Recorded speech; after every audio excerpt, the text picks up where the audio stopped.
जलालुद्दीन मोहम्मद अकबर।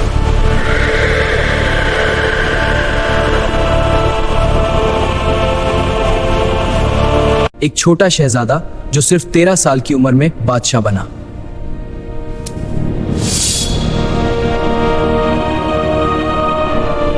लेकिन आगे जाके इसने हिंदुस्तान की तारीख की सबसे बड़ी एम्पायर बनाई दी, मुगल एम्पायर। अकबर का बाप हुमायूं शेर शाह सूरी से बुरी तरह हार गया था। वो हिंदुस्तान से भागते हुए सिंध पहुंचा।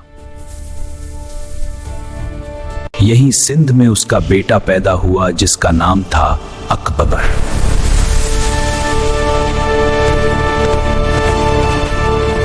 हुमायूं जान बचा के तो भाग गया था, लेकिन वो अपनी सल्तनत वापस लेना चाहता, तो वो सिंध से अफगानिस्तान रवाना हुआ, जहां उसके भाई कामरान की हुकूमत थी। लेकिन जैसे ही वो कुंदार पहुंचा, बजाय उसके कि कामरान उसकी मदद करता, उसने उल्टा उसी के खिलाफ फौज भेज दी। इस टाइम शदीद सर्दी का मौसम था और बर्फबारी हो रही थी, और हुमायूं कोई और जंग लड़ने के लिए बिल्कुल भी तैयार नहीं था। तो उसने वहां से जल्दी भागने का प्लान बनाया। लेकिन अकबर इस वक्त सिर्फ 1 साल का था और इतना छोटा बच्चा ऐसा सख्त सफर बर्दाश्त नहीं कर सकता था। तो उसने छोटे से अकबर को कंधार में अपने ही कैंप में छोड़ दिया और अकबर की मां को जबरदस्ती वहां से लेकर तो जैसे ही उसने कैंप के अंदर देखा तो वहां पे एक छोटा सा बच्चा था। उसने अकबर को अपने ही कंट्रोल में ले लिया। बड़े बड़े पहाड़ जो बर्फ से भरे हुए थे, उनको क्रॉस करके ईरान चला गया। हुमायूं का भाई जैसे ही फौज लेकर वहां पहुंचा, उसे पता चला कि हुमायूं भाग गया है। वापस काबुल अपने भाई कामरान के पास ले गया। हुमायूं सिर्फ 40 फौजियों के साथ बर्फ से भरे पहाड़ों से होते हुए ईरान की तरफ जा रहा था और रास्ते में खाने के लिए कुछ भी नहीं था। तो उन्होंने अपने ही घोड़ों को फौजियों के हेलमेट में पकाकर खाना शुरू किया और ऐसा करते करते वो बहुत ही मुश्किलों से ईरान पहुंच गया। वहां काफी महीनों बाद हुमायूं की मुलाकात ईरान के बादशाह से हुई और उसने हुमायूं के एजाज में बहुत ही बड़ी दावत दी। इसने हुमायूं से शिया बनने का वादा लिया और कहा कि एक शर्त पे तुम्हें फौज दूंगा, अगर हिंदुस्तान जीता तो कुंदार हमारा होगा। तो हुमायूं ने 14,000 ईरानी सोल्जर्स को लेकर कुंदार पर हमला कर दिया और बड़ी ही आसानी से कुंदार को अपने कंट्रोल में ले लिया और यहां से काबुल को कब्जा करने के लिए अपनी फौज लेकर उसके किले को घेर लिया। जैसे ही कामरान को समझ आई कि वो ये जंग हारने वाला है, तो उसने सिर्फ 4 साल का था, किले की दीवार पर लाकर खड़ा कर दिया। अब दोनों तरफ से हमला और छोटा सा अकबर जोर जोर से चीख रहा था और रो रहा था। अचानक हुमायूं के फौजी को एकदम रियलाइज हुआ कि दीवार पे तो एक छोटा सा बच्चा खड़ा है और यहां से काबुल को कब्जा करने के लिए अपनी फौज लेकर उसके किले को घेर लिया। तो उसने छोटे से अकबर को, जो सिर्फ 4 साल का था, किले की दीवार पर लाकर खड़ा कर दिया।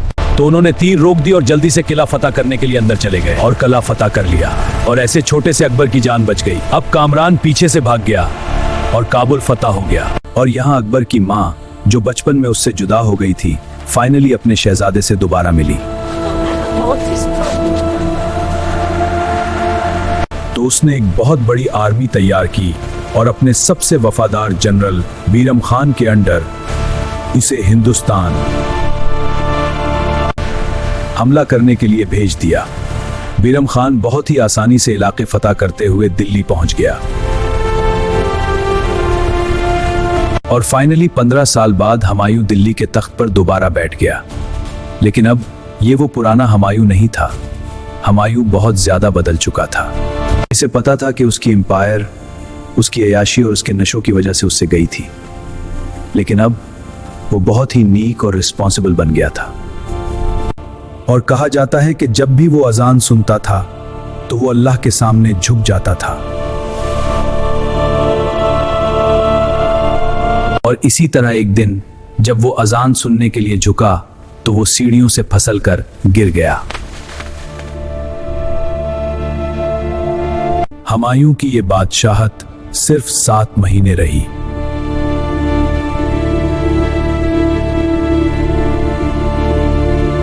और कहा कि जब तक अकबर बड़ा नहीं होता तो ये हुकूमत में चलाऊंगा। और ऐसा ही हुआ।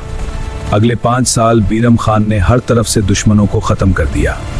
बीरम खान उस वक्त एक जंग में था और जैसे ही उसे पता चला कि हुमायूं मर गया है, तो उसने जंग के मैदान में ही छोटे से अकबर, जो सिर्फ 14 साल का बच्चा था, उसे ताज पहनाया और कहा कि जब तक अकबर बड़ा नहीं होता तो ये हुकूमत में चलाऊंगा। और ऐसा ही हुआ। अगले 5 साल बेरम खान ने हर तरफ से दुश्मनों को खत्म कर दिया, क्योंकि जब अकबर काबुल में अपने चचा के पास था तो उसके चचा ने अपनी एक नौकरानी को अकबर का ख्याल रखने के लिए कहा था। इस नौकरानी का नाम महामंगा था और अकबर को बचपन से उसी ने पाला था और मुगल एम्पायर को स्ट्रांग बना दिया। अब जब अकबर 19 साल का हो गया तो उसकी रजाई माँ, जिसके हाथों में अकबर बचपन से पला बढ़ा था, अकबर उसकी हर बात मानता था। तो आराम आराम से उसने अकबर को उसके सबसे वफादार जनरल, जिसको अकबर प्यार से खान बाबा कहता था, उसी के खिलाफ करना शुरू कर दिया। और हर दिन बीरम खान के खिलाफ झूठी कहानियां बनाती थी और कहती थी कि ये तो सिर्फ अपने ही लोगों को लगा रहा है। तो अकबर आराम आराम से बीरम खान के खिलाफ होने लगा। और एक दिन बीरम खान ने एक बहुत बड़ी गलती कर दी। इसने अकबर के एक बहुत ही खास नौकर को गलती से मार दिया। तो जब अकबर को पता चला, उसने बीरम खान को बुलाया और कहा कि खान बाबा, आप रिटायर हो जाएं और हज के लिए चले जाएं। और यहाँ पे महामंगा अपने प्लान में कामयाब हो गई और हुकूमत का असल कंट्रोल महामंगा और उसके बेटे अदम खान के पास आ गया। जो इल्जाम मामगा बेरम खान पे लगाती थी, अब वही काम वो खुद करने लगी। लेकिन माँ, ये खतरनाक है। खामोश रहो। मेरा फैसला हतमी है। अकबर सिर्फ नाम का बादशाह था और सारा कंट्रोल और पावर उसकी रजाई माँ के पास थी। तो क्या होना था? अब महामंगा का बेटा उदम खान एक बहुत ही बड़ा जनरल बन गया और अकबर ने उसे मालवा पर हमला करने के लिए भेज दिया। लेकिन जब उदम खान ने मालवा कब्जा कर लिया तो उसने उल्टा अकबर के खिलाफ ही बगावत कर दी। तो अकबर एक बहुत बड़ी फौज लेकर खुद मालवा गया और उदम खान को कैप्चर करके वापस अपने महल लेके आ गया। मगर अदम खान अपनी हरकतों से बाज नहीं आया और फिर अकबर के खिलाफ बगावत करने की कोशिश मैं तुम्हारे खिलाफ बगावत करूंगा अकबर। अदम खान, तुम मेरे आगे नहीं ठहरोगे। इस बगावत का हिसाब होगा। तो फाइनली अकबर ने अपनी फौज को हुक्म दिया कि उसे महल की सबसे ऊंची छत से नीचे फेंक दो। जब फौजियों ने उसे फेंका तो वो मरा नहीं। उन्होंने फिर उसे घसीट के वापस छत पे लेके गए और एक बार फिर फेंका, जिसकी वजह से उदम खान मर गया। महामंगा अपने बेटे की मौत की खबर सुनकर पागलों की तरह चीखने लगी और रोने लगी और इसी गम की वजह से वो कुछ अरसे बाद मर गई। मेरा बेटा, मेरा बेटा, ये कैसे हो सकता है?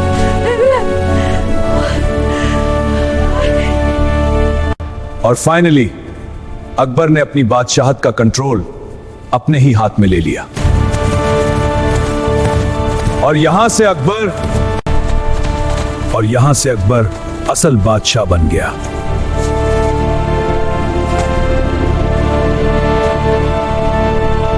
अकबर ने सबसे पहले एक नया सिस्टम बनाया जिसमें अकबर ने अपनी पूरी आर्मी को रैंक्स में डिवाइड कर लिया ताकि आज के बाद कोई भी इससे ज्यादा पावरफुल ना बने। इस सिस्टम का नाम था मनसबदारी सिस्टम, जिसमें हर जनरल को एक रैंक दिया जाता था। सबसे छोटा रैंक होता था कि एक कमांडर के अंडर 10 फौजी और सबसे बड़ा रैंक 5000 और 7000 फौजियों का कमांडर होता था। मेरा बेटा, ओ मेरे बेटे, अभी कैसे हो सकता? इसी गम की वजह से वो कुछ अरसे बाद मर गई। और ये सारे कमांडर्स मेरठ के बेस पे आते थे। कोई ताल्लुक और सफारिश नहीं चलती थी।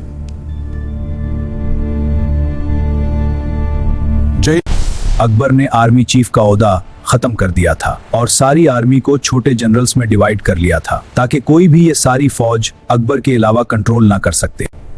इन जनरल्स को बार बार ट्रांसफर किया जाता था ताकि वो किसी एक इलाके में अपनी पर्सनल हुक्मरानी ना बना सकें। इन जनरल्स को बार बार ट्रांसफर किया जाता था ताकि वो किसी एक इलाके में अपनी पर्सनल हुक्मरानी ना बना सकें। और फौज और जनरल्स की सैलरी डायरेक्ट गवर्नमेंट देती थी ताकि कोई भी जनरल अपनी फौज को पीसों से ना कंट्रोल कर सके।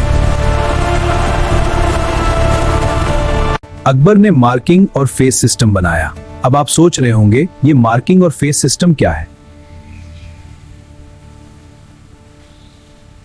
इस जमाने में लोगों को पता नहीं चलता था कि कौन फौजी है, तो इसीलिए बहुत ज्यादा करप्शन की जाएगी कि हर फौजी का फेस डिस्क्रिप्शन एक पेपर पे लिखा जाएगा ताकि हर फौजी का पता हो। अकबर ने अपनी फौज में हर कास्ट, हर रिलीजन और हर तबके के लोगों को शामिल किया ताकि कोई एक ग्रुप फौज में ज्यादा ताकतवर न बन सके।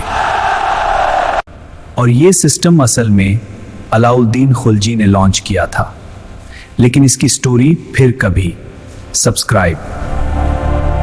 और मार्किंग सिस्टम का मतलब था कि हर घोड़े पे एक मार्क होगा, जैसे आजकल गाड़ियों पे नंबर प्लेट होता है।